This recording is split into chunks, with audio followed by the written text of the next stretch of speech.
ನಮಸ್ಕಾರ. ವಿಶೇಷ ಕಾರ್ಯಕ್ರಮಕ್ಕೆ ಸ್ವಾಗತ. ನಾನು Soumya Malali. Corona chapter 2 Bengaluru Ballari shock. Kerala Maharashtra virus ಕರ್ನಾಟಕಕ್ಕೂ ಬಂತ.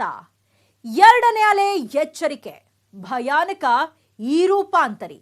ಇದುವೇ ಈ ಹೊತ್ತಿನ special corona chapter 2. Corona chapter 2 Bengaluru Ballari shock.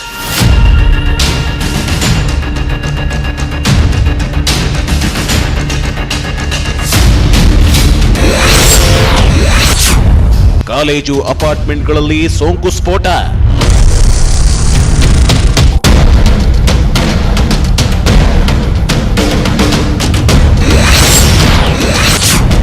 ಬ್ರಿಟನ್ನಿಂದ ಬಂದ 25 ಮಂದಿಯಲ್ಲಿ ಹೈ ಸ್ಪೀಡ್ ವೈರಸ್.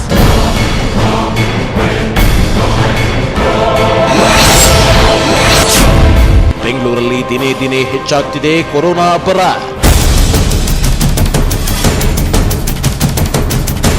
ಜಗತ್ತನ್ನ ಸಂಕಷ್ಟಕ್ಕೆ ದೂಡಿದ ಕೊರೋನಾ ಆರ್ಭಟ ಮತ್ತೆ ದಿನೇ ದಿನೇ ಜೋರಾಗ್ತಿದೆ. ಸೋಂಕು ಕಡಿಮೆಯಾಗಿದ್ದ ದೇಶಗಳಲ್ಲಿ ಮತ್ತೆ ವೈರಸ್ ಸ್ಫೋಟವಾಗ್ತಿದೆ. ಕೋವಿಡ್ ವಿರುದ್ಧದ ಸಮರವನ್ನ ಗೆದ್ದ ಖುಷಿಯಲ್ಲಿದ್ದ ಭಾರತಕ್ಕೂ ವೈರಸ್ ಈಗ ಮತ್ತೆ ಆಘಾತ ಕೊಡ್ತಿರೋದು ಆತಂಕದ ಸಂಗತಿ. ಹೌದು, ಭಾರತದಲ್ಲಿ ಈಗ ಸೋಂಕು ಮತ್ತೆ ಏರಿಕೆಯಾಗ್ತಿದೆ. ಕೊರೋನಾ ಡೇಂಜರ್ ರಾಜ್ಯಗಳ ಸಾಲಿಗೆ ನಿತ್ಯ ಒಂದೊಂದೇ ರಾಜ್ಯಗಳು ಆಡ್ ಆಗ್ತಿವೆ. ಕೇರಳ ಆಯ್ತು, ಮಹಾರಾಷ್ಟ್ರನೂ ಆಯ್ತು. ಈಗ ದೇಶದ 16 ರಾಜ್ಯಗಳು ಕೊರೋನಾ ಸ್ಫೋಟದಿಂದ ಕಂಗೆಟ್ಟು ಹೋಗುವ ಆತಂಕದಲ್ಲಿದೆ. ಹೀಗೆ ಕೊರೋನಾ ಚಾಪ್ಟರ್ 2 ಅಪಾಯದಲ್ಲಿರುವ ರಾಜ್ಯಗಳ ಪೈಕಿ ಕರ್ನಾಟಕವೂ ಒಂದು.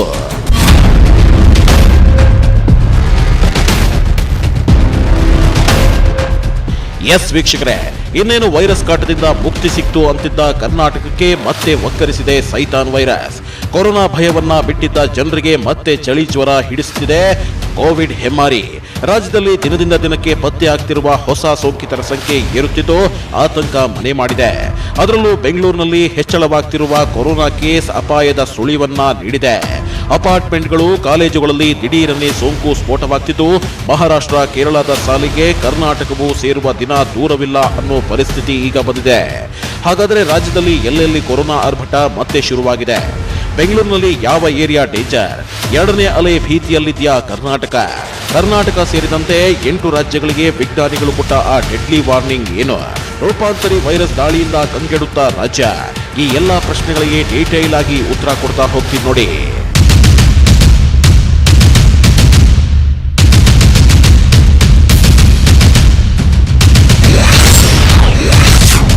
ಬೆಂಗಳೂರಿನಲ್ಲಿ ಕೊರೋನಾ ಅಬ್ಬರ, ಕಂಟಕವಾದ ಕ್ಲಸ್ಟರ್ಸ್. ರಾಜ್ಯದಲ್ಲಿ ಕೊರೋನಾ ಸೋಂಕಿತರ ಸಂಖ್ಯೆ ಹೆಚ್ಚಾಗ್ತಿದೆ. ಶುಕ್ರವಾರ ರಾಜ್ಯದಲ್ಲಿ 571 ಹೊಸ ಸೋಂಕು ಪ್ರಕರಣಗಳು ಪತ್ತೆಯಾಗಿವೆ. ಫೆಬ್ರವರಿಯಲ್ಲಿ ಪತ್ತೆಯಾದ ಗರಿಷ್ಠ ಸೋಂಕು ಇದಾಗಿದ್ದು, ಬೆಂಗಳೂರಿನಲ್ಲೇ ಒಂದೇ ದಿನ 368 ಮಂದಿಗೆ ಸೋಂಕು ದೃಢಪಟ್ಟಿದೆ. ಹೀಗೆ ಬೆಂಗಳೂರು ಸೇರಿದಂತೆ ರಾಜ್ಯಾದ್ಯಂತ ಕೊರೋನಾ ಆರ್ಭಟ ಜೋರಾಗ್ತಿರುವ ಬೆನ್ನಲ್ಲೇ ಆತಂಕ ತಂದಿಟ್ಟಿದೆ ಬ್ರಿಟನ್ ರೂಪಾಂತರಿ ವೈರಸ್. ಹೌದು ವೀಕ್ಷಕರೇ, ರಾಜ್ಯದಲ್ಲಿ ಈಗ ಬ್ರಿಟನ್ ರೂಪಾಂತರಿ ವೈರಸ್ ಭೀತಿಯು ಕಾಡ್ತಿದೆ.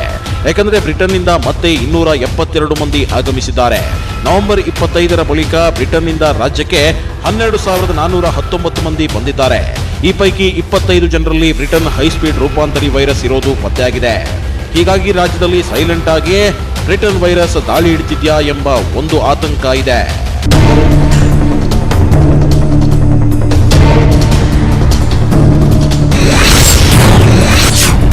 ಬೆಂಗಳೂರಿನ ಕಾಲೇಜುಗಳಲ್ಲಿ ಕೊರೋನಾ ಸ್ಫೋಟ. ಬೆಂಗಳೂರಿನ ಕಾಲೇಜುಗಳಲ್ಲಿ ಸೋಂಕು ಭೀತಿ ಶುರುವಾಗಿದೆ. ಅಟ್ಟೂರಿನ ಸಂಭ್ರಮ್ ಕಾಲೇಜಿನಲ್ಲಿ 15 ಜನರಿಗೆ ಕೋವಿಡ್ ಪಾಸಿಟಿವ್ ಬಂದಿದೆ.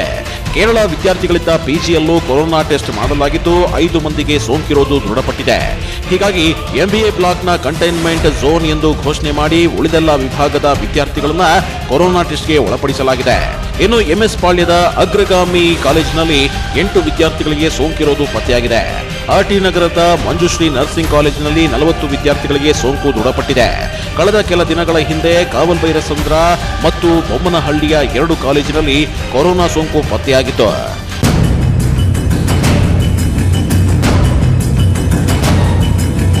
ಯಲಹಂಕ ನ್ಯೂಟನ್ನಲ್ಲಿರುವ ಪೂರ್ವ ವೆನೆಜಿಯಾ ಅಪಾರ್ಟ್ಮೆಂಟ್ನಲ್ಲಿ 6 ಮಂದಿಗೆ ಸೋಂಕು ದೃಢಪಟ್ಟಿದೆ.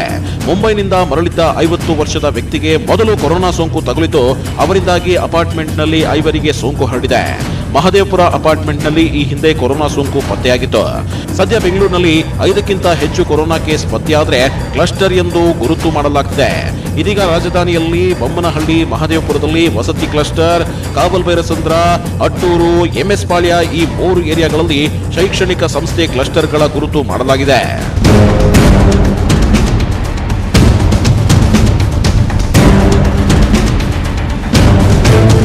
ಸದ್ಯ ಬೆಂಗಳೂರಿನಲ್ಲಿ 9 ಕಡೆ ಜನರ ಪ್ರವೇಶ ನಿಷೇಧಿಸಲಾಗಿದೆ. ಆರ್ಟಿ ನಗರದ ಮಂಜುಶ್ರೀ ನರ್ಸಿಂಗ್ ಕಾಲೇಜು, ವಿಲೇಕನಹಳ್ಳಿಯ SNN ರಾಜ್ ಲೇಕ್ ವ್ಯೂ, ಬೇಗೂರಿನ Paramount Samudra, Aishwarya cluster layout, ಬೊಮ್ಮನಹಳ್ಳಿಯ ಸೀನಪ್ಪ ಲೇಔಟ್ನಲ್ಲಿರುವ ವಿಶ್ವಸಾಯಿ ನರ್ಸಿಂಗ್ ಕಾಲೇಜು, ಯಲಹಂಕ ನ್ಯೂಟೋನ್ನ ಅಗ್ರಗಾಮಿ ಇನ್ಸ್ಟಿಟ್ಯೂಷನ್ ಮತ್ತು ಪೂರ್ವ ವೆನೇಜಿಯಾ ವಿದ್ಯಾರಣ್ಯಪುರದ ಸಂಭ್ರಮ್ ಕಾಲೇಜು, ಬಸವೇಶ್ವರ ನಗರ KHP ಕಾಲೋನಿಯ ರಾಯಲ್ ಪ್ಯಾಲೇಸ್ ಮತ್ತು ಹರಲೂರಿನ SGR ಬಾರ್ ಅಂಬಲಿಪುರಗಳಿಗೆ ಸಾರ್ವಜನಿಕ ಪ್ರವೇಶ ನಿಷೇಧಿಸಲಾಗಿದೆ. ಇಲ್ಲಿ ಕೊರೋನಾ ಸೋಂಕು ಪತ್ತೆಯಾದ ಹಿನ್ನೆಲೆಯಲ್ಲಿ ಬಿಬಿಎಂಪಿ ಮತ್ತು ಆರೋಗ್ಯ ಇಲಾಖೆ ಕಟ್ಟುನಿಟ್ಟಿನ ಕ್ರಮ ಕೈಗೊಂಡಿದೆ.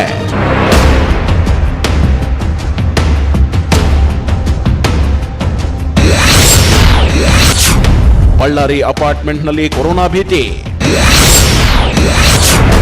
6 ಮಂದಿಗೆ ಸೋಂಕು ದೃಢ, 300 ಮಂದಿಗೆ ಢವಢವ. ಬೆಂಗಳೂರು ಅಪಾರ್ಟ್ಮೆಂಟ್ಗಳಲ್ಲಿ ಮಾತ್ರವಲ್ಲ, ಇದೀಗ ಬಳ್ಳಾರಿಯ ಅಪಾರ್ಟ್ಮೆಂಟ್ನಲ್ಲೂ ಕೊರೋನಾ ಸ್ಫೋಟಗೊಂಡಿದೆ. ಬಳ್ಳಾರಿ ಸತ್ಯನಾರಾಯಣ ಪೇಟೆಯಲ್ಲಿರುವ ಅಪಾರ್ಟ್ಮೆಂಟ್ನ 70 ನಿವಾಸಿಗಳು ಕಾರ್ಯಕ್ರಮವೊಂದರಲ್ಲಿ ಭಾಗಿಯಾಗಿದ್ರು. ಹೀಗೆ ಕಾರ್ಯಕ್ರಮಕ್ಕೆ ಹೋಗಿ ಬಂದವರಲ್ಲಿ 6 ಮಂದಿಗೆ ಕೊರೋನಾ ಸೋಂಕಿರೋದು ಪತ್ತೆಯಾಗಿದೆ. ಹೀಗಾಗಿ ಅಪಾರ್ಟ್ಮೆಂಟ್ನಲ್ಲಿ ವಾಸವಿರುವ 300 ಮಂದಿಗೆ ಕೊರೋನಾ ಭೀತಿ ಶುರುವಾಗಿದೆ.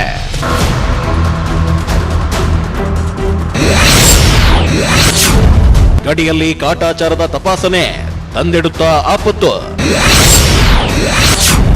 ಮಹಾರಾಷ್ಟ್ರ, ಕೇರಳದಿಂದ ರಾಜ್ಯಕ್ಕೆ ಕಾದಿದ್ಯಾ ಗಂಡಾಂತರ. ರಾಜ್ಯದ ಒಂದೊಂದೇ ಜಿಲ್ಲೆಗಳಲ್ಲಿ ಕೊರೋನಾ ಸೋಂಕು ಹೆಚ್ಚಾಗ್ತಿದೆ. ಗಡಿ ಜಿಲ್ಲೆಗಳಿಗೆ ಮಹಾರಾಷ್ಟ್ರ, ಕೇರಳ, ತೆಲಂಗಾಣದ ರೂಪಾಂತರಿ ವೈರಸ್ ಅಟ್ಯಾಕ್ ಆಗುವ ಆತಂಕವೂ ಇದೆ. ಹೀಗಾಗಿ ಗಡಿ ಭಾಗದಲ್ಲಿ ಚೆಕ್ ಪೋಸ್ಟ್ಗಳನ್ನ ತೆರೆಯಲಾಗಿದ್ದು, ರಾಜ್ಯಕ್ಕೆ ಬರುವವರನ್ನ ಕಡ್ಡಾಯವಾಗಿ ಕೋವಿಡ್ ಪರೀಕ್ಷೆಗೆ ಒಳಪಡಿಸಲಾಗ್ತಿದೆ. ಆದರೂ ಅಲ್ಲಲ್ಲಿ ನಿಯಮಗಳನ್ನ ಗಾಳಿಗೆ ತೂರ್ತಿರೋದ್ರಿಂದ ಮುಂದಿನ ದಿನಗಳಲ್ಲಿ ಅಪಾಯ ಎದುರಾಗುವ ಸಾಧ್ಯತೆ ಹೆಚ್ಚಾಗಿದೆ. ಅದರಲ್ಲೂ ಮಹಾರಾಷ್ಟ್ರ ಮತ್ತು ಕೇರಳದಿಂದ ರಾಜ್ಯಕ್ಕೆ ಗಂಡಾಂತರ ಎದುರಾಗುವ ಅಪಾಯವಿದೆ.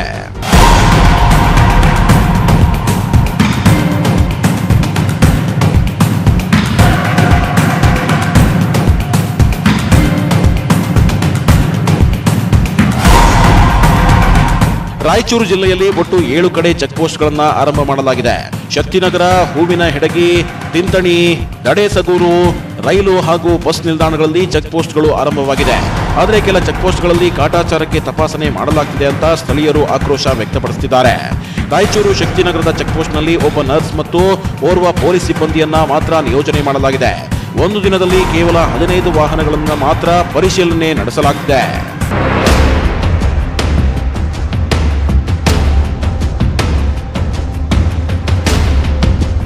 ಹೀಗೆ ಗಡಿ ಭಾಗದ ಜಿಲ್ಲೆಗಳಲ್ಲಿ ಮಾಡಲಾಗ್ತಿರುವ ನಿರ್ಲಕ್ಷ್ಯವೇ ಮುಂದಿನ ದಿನಗಳಲ್ಲಿ ಕೊರೋನಾ ಮತ್ತಷ್ಟು ತೀವ್ರವಾಗಿ ರಾಜ್ಯವನ್ನ ಆವರಿಸಿಕೊಳ್ಳುವ ಕಾರಣವಾದರೂ ಅಚ್ಚರಿಯಿಲ್ಲ. ಈಗಾಗಲೇ ರಾಜ್ಯದಲ್ಲಿ ಸೋಂಕು ಏರಿಕೆಯಾಗ್ತಿದೆ. ಇನ್ನು ಹೆಚ್ಚಾಗ್ತಾ ಇರುವ ವೈರಸ್ ಆರ್ಭಟ ಸದ್ಯಕ್ಕೆ ನಿಲ್ಲೋ ಸಾಧ್ಯತೆಯೂ ಕಡಿಮೆ ಇದೆಯಂತೆ. ದೇಶದಲ್ಲಿ ಮತ್ತೆ ಕೋವಿಡ್ ಪ್ರಕರಣಗಳು ಹೆಚ್ಚಾಗುವ ಸಾಧ್ಯತೆ ಇದೆ ಅಂತ ವಿಜ್ಞಾನಿಗಳು ಎಚ್ಚರಿಕೆ ನೀಡಿದ್ದಾರೆ. 2020 ಸೆಪ್ಟೆಂಬರ್ 17ರ ನಂತರದ ಕೊರೋನಾ ಲೆಕ್ಕಾಚಾರವನ್ನ ಇಟ್ಕೊಂಡು ಈ ಎಚ್ಚರಿಕೆ ನೀಡಲಾಗಿದೆ. ಸದ್ಯಕ್ಕೆ ಭಾರತದಲ್ಲಿ ಅತಿ ಹೆಚ್ಚು ಸಕ್ರಿಯ ಪ್ರಕರಣಗಳಿರುವ 16 ರಾಜ್ಯಗಳ ಪೈಕಿ 7 ರಾಜ್ಯಗಳು ಅಪಾಯಕಾರಿ ಹಂತವನ್ನ ತಲುಪಿದೆ ಅಂತಾನೂ ವಿಜ್ಞಾನಿಗಳು ಎಚ್ಚರಿಸಿದ್ದಾರೆ. ಆತಂಕದ ಸಂಗತಿ ಏನಂದ್ರೆ, ಹೀಗೆ ಅಪಾಯಕಾರಿ ಅಂತ ಹೆಸರಿಸಿದ ರಾಜ್ಯಗಳ ಲಿಸ್ಟ್ನಲ್ಲಿ ಕರ್ನಾಟಕವೂ ಇದೆ.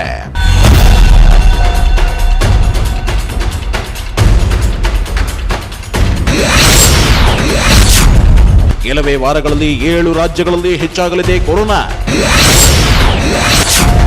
ಕರ್ನಾಟಕ ಸೇರಿ 7 ರಾಜ್ಯಗಳಿಗೆ ವಿಜ್ಞಾನಿಗಳ ಖಡಕ್ ಎಚ್ಚರಿಕೆ. ಹೌದು, ಕರ್ನಾಟಕ, ಪಂಜಾಬ್, ಹರಿಯಾಣ, ಮಧ್ಯಪ್ರದೇಶ, ಗುಜರಾತ್, ಛತ್ತೀಸ್ಗಢ, ಮಹಾರಾಷ್ಟ್ರ ಈ 7 ರಾಜ್ಯಗಳಲ್ಲಿ ಮುಂದಿನ ವಾರಗಳಲ್ಲಿ ಪರಿಸ್ಥಿತಿ ಗಂಭೀರವಾಗುವ ಸಾಧ್ಯತೆ ಇದೆ ಅಂತ ವಿಜ್ಞಾನಿಗಳು ಹೇಳಿದ್ದಾರೆ. ಈಗಾಗಲೇ ಈ 7 ರಾಜ್ಯಗಳಲ್ಲಿ ಕೋವಿಡ್ ಸೋಂಕು ಹೆಚ್ಚಾಗ್ತಿರೋದನ್ನ ಗಮನಿಸಬಹುದು. ಮಹಾರಾಷ್ಟ್ರದಲ್ಲಿ ನಿತ್ಯ 7ರಿಂದ 8,000 ಹೊಸ ಪ್ರಕರಣಗಳು ಪತ್ತೆಯಾಗ್ತಿದೆ. ಇಲ್ಲಿನ 36 ಜಿಲ್ಲೆಗಳ ಪೈಕಿ 28 ಜಿಲ್ಲೆಗಳಲ್ಲಿ ಸೋಂಕು ಭಾರೀ ಏರಿಕೆಯಾಗಿದೆ. ಮುಂಬೈ, ಪುಣೆ, ನಾಗ್ಪುರ ಸೇರಿದಂತೆ ಹಲವೆಡೆ ಸಕ್ರಿಯ ಪ್ರಕರಣಗಳ ಸಂಖ್ಯೆಯೇ 10,000ಕ್ಕೂ ಹೆಚ್ಚಿದೆ. ಇನ್ನು ಈ ಕಡೆ ಗುಜರಾತ್ನಲ್ಲೂ ಕೊರೋನಾ ಆರ್ಭಟ ಹೆಚ್ಚಾಗ್ತಿದೆ. ಈಗಾಗಲೇ ಗುಜರಾತ್ನ ಅಹಮದಾಬಾದ್, ಸೂರತ್, ವಡೋದರ, ರಾಜ್ಕೋಟ್ನಲ್ಲಿ ನೈಟ್ ಕರ್ಫ್ಯೂ ಹೇರಲಾಗಿದೆ. ಈ ನೈಟ್ ಕರ್ಫ್ಯೂವನ್ನ ಮತ್ತೆ 15 ದಿನಕ್ಕೆ ವಿಸ್ತರಿಸಲಾಗಿದೆ. ಹೀಗೆ ಒಂದೊಂದೇ ರಾಜ್ಯಗಳಲ್ಲಿ ಕೋವಿಡ್ ಕಠಿಣ ನಿಯಮಗಳನ್ನ ಜಾರಿಗೊಳಿಸಲಾಗ್ತಿದೆ. ಆದರೆ ಕರ್ನಾಟಕದಲ್ಲಿ ಸೋಂಕು ಹೆಚ್ಚಾಗ್ತಾ ಇದ್ರೂ ಇನ್ನೂ ಕಠಿಣ ನಿಯಮಗಳನ್ನ ಜಾರಿಗೊಳಿಸಿಲ್ಲ. ಹೀಗಾಗಿ ಕೊರೋನಾ ಇನ್ನಷ್ಟು ವೇಗವಾಗಿ ಹರಡುವ ಸಾಧ್ಯತೆಯೇ ಹೆಚ್ಚಾಗಿದೆ.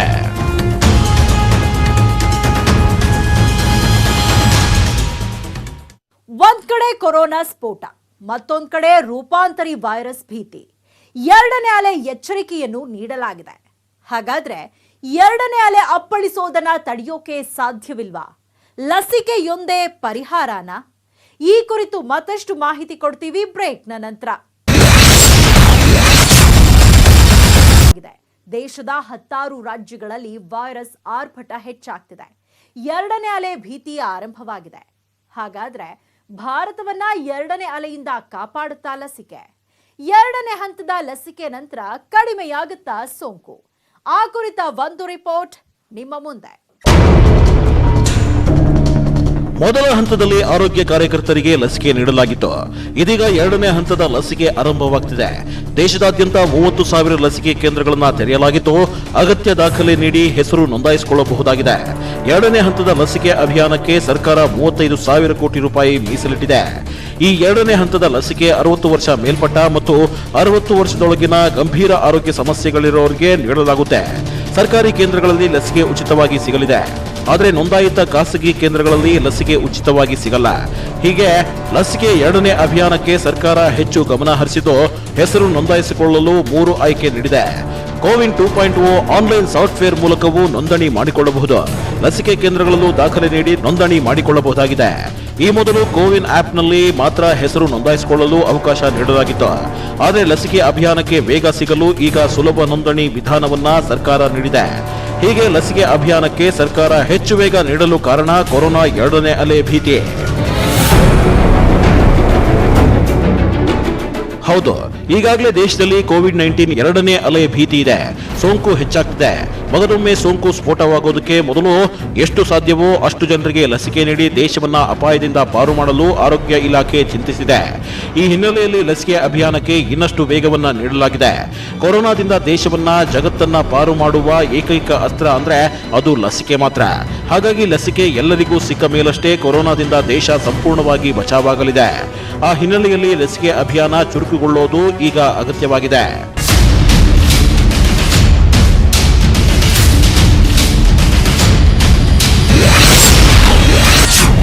ಭಾರತದಲ್ಲಿ ಕೋವಿಡ್ ಹೆಚ್ಚಳಕ್ಕೆ ಕಾರಣ ರೂಪಾಂತರಿ ಅಲ್ಲ, ಸೂಪರ್ ಸ್ಪ್ರೆಡರ್ಸ್ಗಳಿಂದ ಭಾರತದಲ್ಲಿ ಹೆಚ್ಚಾಗ್ತಿದೆ ಕೊರೋನಾ. ಇಂಗ್ಲೆಂಡ್, ಬ್ರೆಜಿಲ್, ಆಫ್ರಿಕಾದ ಸೂಪರ್ ಸ್ಪೀಡ್ ಕೊರೋನಾ ವೈರಸ್ ಭಾರತದಲ್ಲಿ ಪತ್ತೆಯಾಗಿದ್ರೂ ಸಾಂಕ್ರಾಮಿಕವಾಗಿ ಇನ್ನೂ ಹರಡಿಲ್ಲ. ಒಂದು ವೇಳೆ ಈ ವೈರಸ್ ಹರಡಿದ್ರೆ ಬಹುಬೇಗನೆ ಸೋಂಕು ಹೆಚ್ಚಳವಾಗುವುದರಲ್ಲಿ ಸಂಶಯವಿಲ್ಲ. ಇನ್ನು ಇತ್ತೀಚೆಗೆ ಕೇರಳ, ಮಹಾರಾಷ್ಟ್ರ ಮತ್ತು ತೆಲಂಗಾಣದಲ್ಲಿ 2 ಬಗೆಯ ಹೈ ಸ್ಪೀಡ್ ರೂಪಾಂತರಿ ವೈರಸ್ಗಳನ್ನ ಪತ್ತೆ ಹಚ್ಚಲಾಗಿತ್ತು. ಈ ರೂಪಾಂತರಿ ವೈರಸ್ ಕೂಡ ವೇಗವಾಗಿ ಹರಡುತ್ತದೆ ಮತ್ತು ಗಂಭೀರ ರೋಗ ಲಕ್ಷಣಗಳಿಗೆ ಕಾರಣವಾಗಿ ಸಾವು ನೋವು ಹೆಚ್ಚಿಸಬಹುದು ಅಂತ ತಜ್ಞರು ಎಚ್ಚರಿಸಿದ್ರು. ಆದರೆ ಅದೃಷ್ಟವಶಾತ್ ದೇಶದಲ್ಲಿ ಈ ಹೈ ಸ್ಪೀಡ್ ವೈರಸ್ಗಳು ಇನ್ನೂ ದೊಡ್ಡ ಮಟ್ಟದಲ್ಲಿ ಹರಡಿಲ್ಲ. ಇದೀಗ ದೇಶದ ಹಲವು ರಾಜ್ಯಗಳಲ್ಲಿ ಸೋಂಕು ಸ್ಫೋಟಗೊಂಡಿದ್ದು ನಿಜವೇ ಆಗಿದ್ರು ಈ ಸೋಂಕು ಸ್ಫೋಟಕ್ಕೆ ಹೈ ಸ್ಪೀಡ್ ವೈರಸ್ಗಳು ಕಾರಣವಲ್ಲ ಅಂತ ತಜ್ಞರು ಹೇಳಿದ್ದಾರೆ. ಬದಲಿಗೆ ಇದೀಗ ಸೋಂಕು ಹೆಚ್ಚಳವಾಗೋಕೆ ಕಾರಣ ಸೂಪರ್ ಸ್ಪ್ರೆಡರ್ಸ್ಗಳು ಅಂತಾನೂ ಹೇಳಿದ್ದಾರೆ.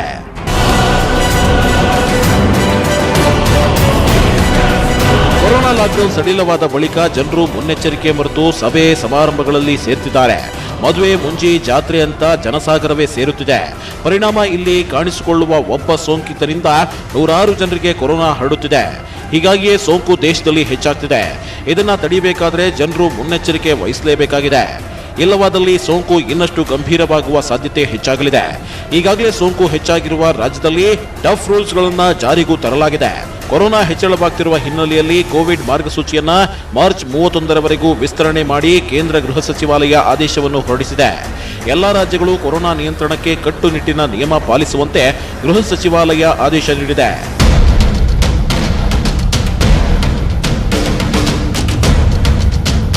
ಜಗತ್ತಿನ ಬಹುತೇಕ ದೇಶಗಳು ಇವತ್ತಿಗೂ ಕೋವಿಡ್ ನಿಯಮವನ್ನ ಅದೆಷ್ಟು ಕಟ್ಟುನಿಟ್ಟಾಗಿ ಪಾಲಿಸುತ್ತಿವೆ ಅನ್ನೋದಕ್ಕೆ ಸಿಂಗಾಪುರದಲ್ಲಿ ನಡೆದಿರುವ ಒಂದು ಘಟನೆ ಸಾಕ್ಷಿ. ಸಿಂಗಾಪುರದಲ್ಲಿ ಲಂಡನ್ನಿಂದ ಬಂದ ಮಹಿಳೆಯೊಬ್ಬರಿಗೆ ಸ್ಟೇ ಹೋಮ್ ನೋಟಿಸ್ ನೀಡಲಾಗಿತ್ತು. ಆದರೆ ಆ ಮಹಿಳೆ ನಿಯಮ ಉಲ್ಲಂಘಿಸಿ ಹೋಟೆಲ್ ಕೊಠಡಿಗೆ ಹೋಗಿ ಬೇರೆಯವರನ್ನ ಭೇಟಿಯಾಗಿದ್ರು. ನಿಯಮ ಉಲ್ಲಂಘಿಸಿದ್ದಾಗಿ ಆ ಮಹಿಳೆಗೆ 2 ವಾರದ ಜೈಲುವಾಸ ವಿಧಿಸಲಾಗಿದೆ. ಹೀಗೆ ಹಲವು ದೇಶಗಳಲ್ಲಿ ಈಗಲೂ ಕಟ್ಟುನಿಟ್ಟಿನ ನಿಯಮವಿದೆ. ಆದರೆ ಭಾರತದಲ್ಲಿ ಹಾಗಿಲ್ಲ. ಪರಿಣಾಮ ಇಲ್ಲಿ ಸೋಂಕು ಮತ್ತೆ ಹೆಚ್ಚಾಗ್ತಿದೆ. ಜನ ಮುನ್ನೆಚ್ಚರಿಕೆ ಮರ್ತಿದ್ದಾರೆ. ಹಾಗಾಗಿ ಕೋವಿಡ್ ಚಾಪ್ಟರ್ 2 ಭೀತಿ ಹೆಚ್ಚಾಗಿ ಕಾಡ್ತಿದೆ.